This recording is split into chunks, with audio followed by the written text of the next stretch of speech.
स्वागत छ तपाईहरुलाई हाम्रो यस च्यानलमा। आज हामी तपाईहरुको लागि नेपालको संविधान 2072 जुन लोकसेवा र शिक्षक सेवाका लागि सम्पूर्ण परीक्षाहरूका लागि एकदमै अपरिहार्य मानिएको पाठ समेत हो। ढिलो नगरी हामी प्रश्नतर्फ जाउँ। आजको प्रश्न नेपालको संविधान 2072 अनुसार सार्वभौम सत्ता र राजकीय सत्ता कसमा निहित रहेको छ? 2072 को संविधान अनुसार नेपाली जनतामा सार्वभौम सत्ता निहित रहेको छ। नेपालको कार्यकारिणी अधिकार कसमा निहित हुनेछ? मन्त्री परिषदमा। राष्ट्रिय झण्डामा भुइँ र किनारको रङ कस्तो प्रयोग हुने व्यवस्था छ? चारवटा अप्सनहरू छन् यहाँ तपाईहरुलाई। रातो नीलो, रातो र गाढा नीलो, सिमरिक र गाढा नीलो, सिमरिक र पहेँलो। यसको सही उत्तर सिमरिक र गाढा नीलो। संविधानको भाग 1 अन्तर्गत रहेका 9 वटा धाराहरूमध्ये धारा 5 मा के को व्यवस्था गरिएको छ? राष्ट्रभाषाको, राष्ट्रिय झण्डाको, राष्ट्रिय गानको, राष्ट्रिय हितको। संविधानको भाग 1 अन्तर्गत रहेका 9 वटा धारामध्ये 5औं धारामा राष्ट्रिय हितको कुरा गरिएको छ, व्यवस्था गरिएको छ। नेपाली नागरिकसँग वैवाहिक सम्बन्ध कायम गरेकी विदेशी महिलाले चाहेमा संघीय कानुन बमोजिम कस्तो नागरिकता लिन सक्नेछन्? अङ्गीकृत नागरिकता लिन सक्नेछन्। गैर आवासीय नेपाली नागरिकता प्रदान गर्न सकिने व्यवस्था संविधानको धारा कतिमा व्यवस्था गरिएको छ? धारा 14 मा। सम्पूर्ण प्रश्नहरू एकदमै महत्त्वपूर्ण छन्। जुनसुकै निकायको तपाईँ जुनसुकै सेक्टरको लोकसेवा दिनुस्, शिक्षक सेवा, लोकसेवा, अन्य परीक्षाहरूमा एकदमै महत्त्वपूर्ण संविधानबाट सोधिने प्रश्नहरूको सङ्गालो ल्याएर हामी आएका छौँ। आज गैर आवासीय नेपाली नागरिकता प्राप्त गरेका व्यक्तिले तलका मध्ये कस्तो अधिकार उपभोग गर्न पाउने छैनन्? सामाजिक अधिकार, आर्थिक अधिकार, राजनीतिक अधिकार र सांस्कृतिक अधिकार। अन्य सम्पूर्णभन्दा राजनीतिक अधिकार उपभोग गर्न पाउने छैनन्। नेपालको सम्मानार्थ नागरिकता कसले प्रदान गर्ने व्यवस्था रहेको छ?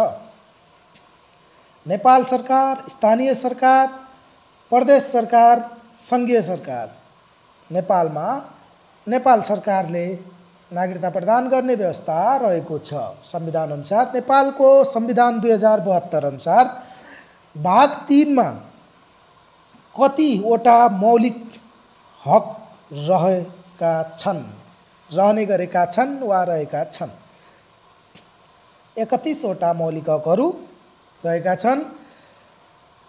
स्वतन्त्रताको हक अन्तर्गत कसलाई वैयक्तिक स्वतन्त्रताबाट वञ्चित गरिने छैन? चारवटा अप्सन तपाईहरू माझ अहिले पनि छन्। कुनै पनि व्यक्तिलाई, प्रत्येक नागरिकलाई, प्रत्येक व्यक्तिलाई, कुनै पनि नागरिकलाई, प्रत्येक नागरिकलाई वैयक्तिक स्वतन्त्रताबाट वञ्चित गरिने छैन। प्रश्न नम्बर अर्को प्रश्न तपाईहरुमाझ अपराध पीडितको हकको व्यवस्था संविधानको धारा कतिमा रहेको छ? धारा 21 मा रहेको छ। एकदमै महत्त्वपूर्ण प्रश्नहरू तपाईहरुको लागि। ध्यान दिएर रिपिट गरेर हेर्नुहोला, किनकि संविधानबाट हरेक परीक्षामा, जुनसुकै परीक्षामा पनि प्रश्नहरू सोधिन सक्छन्। त्यही भएर सम्पूर्ण विद्यार्थीहरूलाई महत्त्वपूर्ण रहेको हुँदा विद्यार्थीहरूको माग बमोजिम हामीले नेपालको संविधानबाट यी प्रश्नहरू समेटेर आजको भिडियो तपाईहरुमाझ ल्याइरहेका छौँ। धारा 26 धार्मिक स्वतन्त्रताको हक अन्तर्गत प्रत्येक व्यक्तिलाई कस्तो स्वतन्त्रता हुनेछ?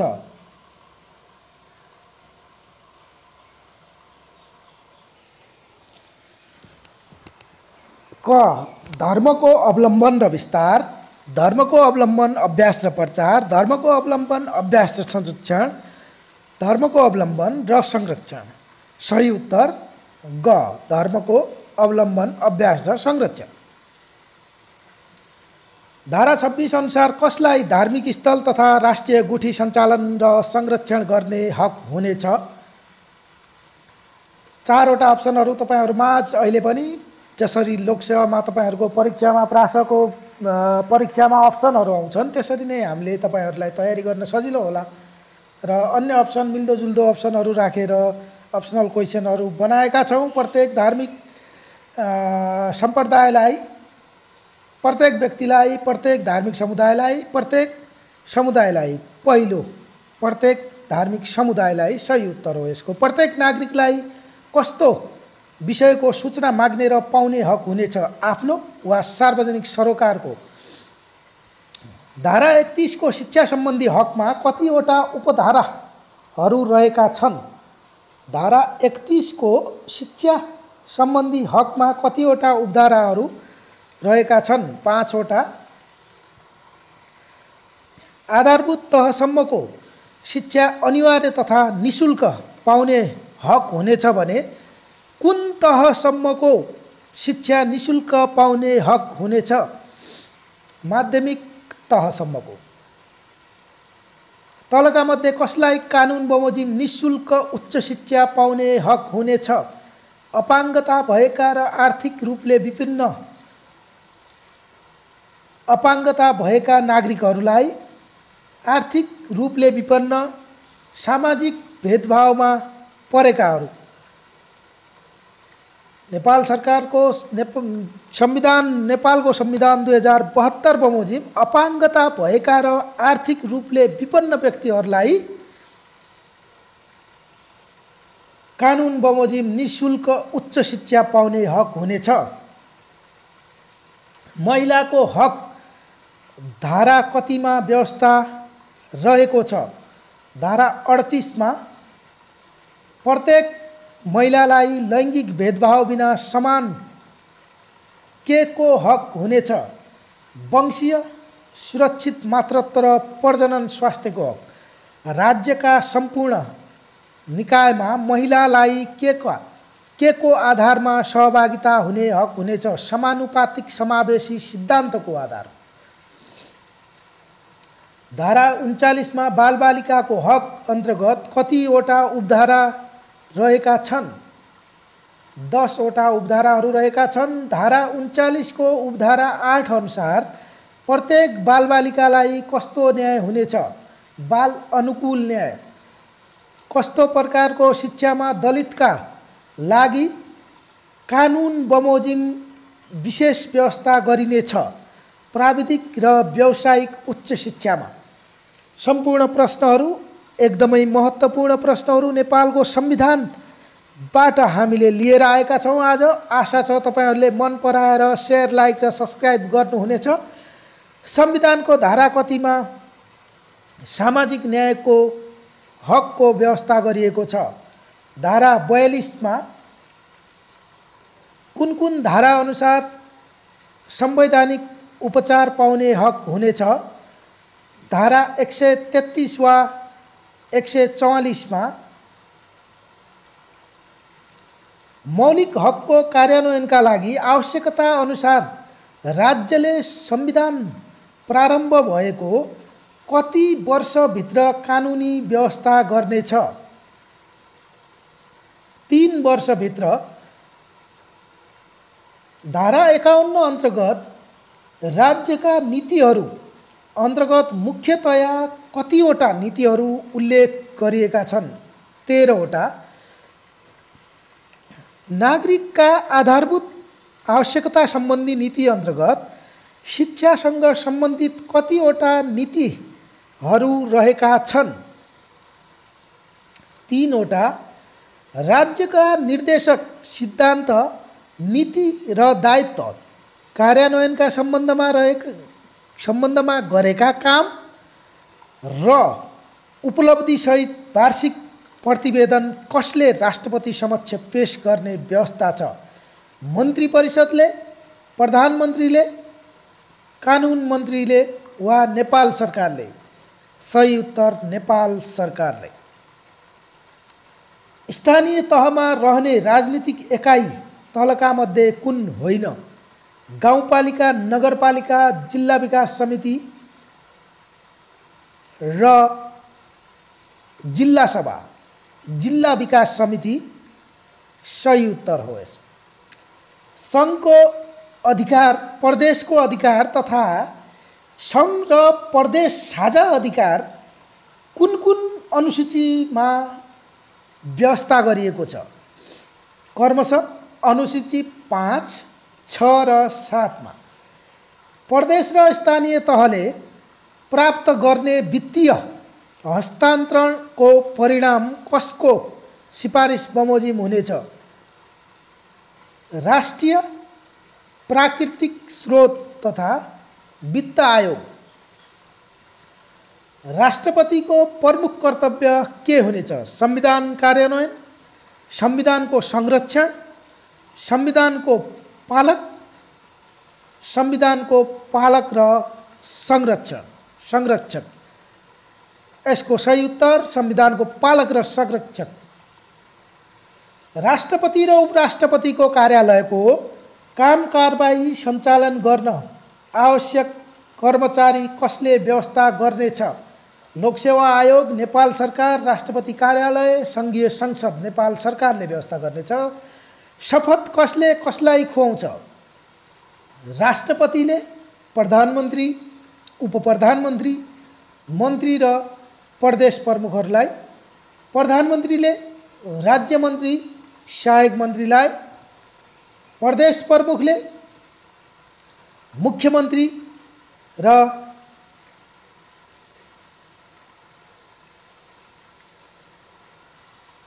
मुख्यमन्त्रीभन्दा तलका मन्त्रीहरूलाई, प्रदेश अन्तर्गतका मन्त्रीहरू भनिएको। यसमा सदनमा पेश भएको कुनै पनि विधेयक अर्थविधेयक हो होइन भन्ने प्रश्न उठेमा कसको निर्णय अन्तिम हुनेछ? संसदको सभामुखको।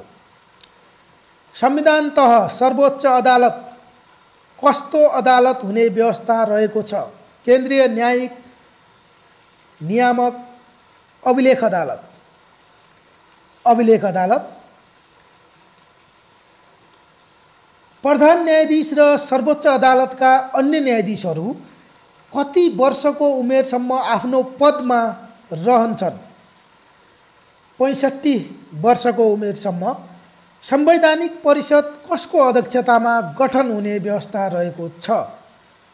प्रधानमन्त्रीको अध्यक्षतामा 7 सदस्यीय संवैधानिक परिषद गठन हुने व्यवस्था रहेको छ। सूर्यमा डडट कोण र चन्द्रमामा डडट कोण हुन्छ।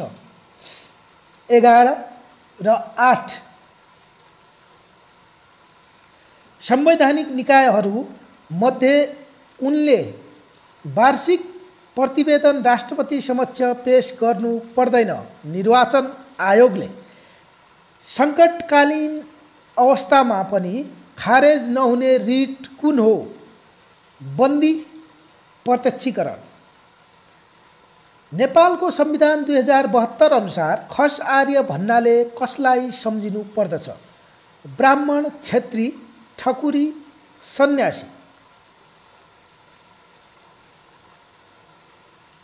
कति वर्ष उमेर पुरा भएको नागरिक, नेपाली नागरिकलाई सङ्घीय कानुन बमोजिम मतदान अधिकार हुनेछ?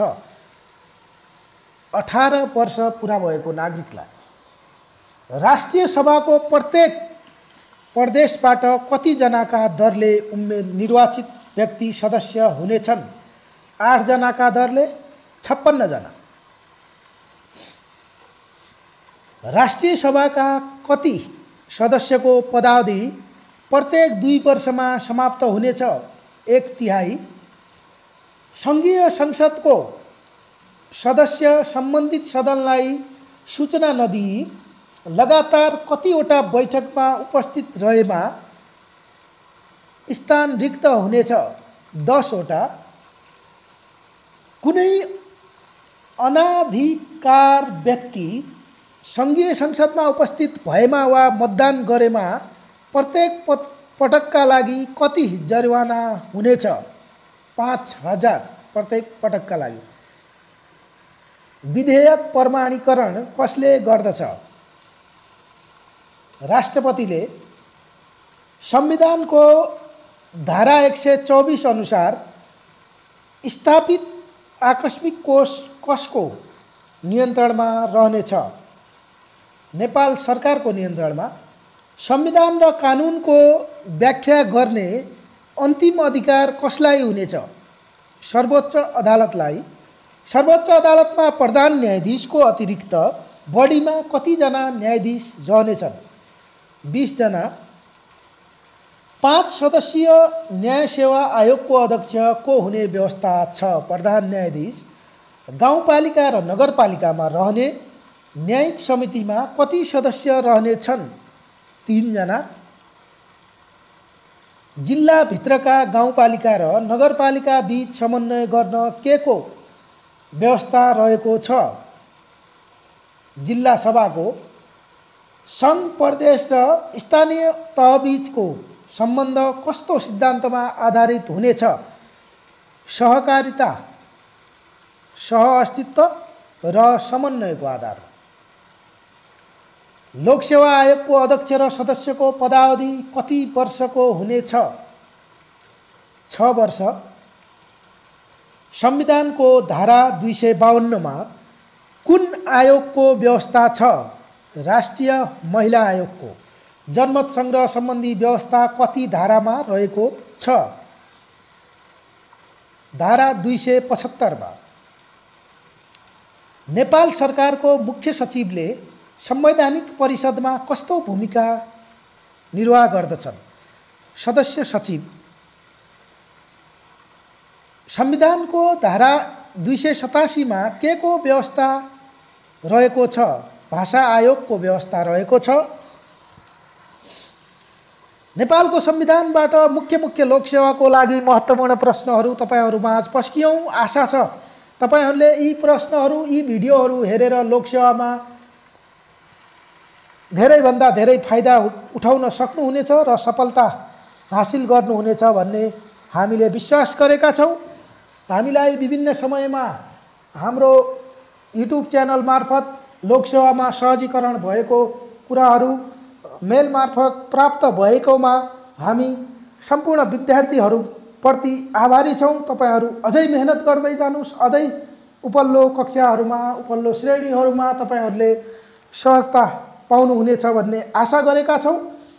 सम्पूर्ण विद्यार्थीहरू जसले हाम्रो लोकसेवा तयारी कक्षाहरूबाट आफूले ज्ञान प्राप्त गरी लोकसेवा निकाल्न सफल हुनुभयो, उहाँहरूलाई बधाई छ। तथा सम्पूर्ण विद्यार्थीहरू जो लोकसेवा तयारी गर्दै हुनुहुन्छ र हाम्रो च्यानल मार्फत तपाई तयारी गर्दै हुनुहुन्छ, तपाईहरुलाई आगामी दिनको लोकसेवा सफलताको शुभकामना दिन चाहन्छौं। हस्त।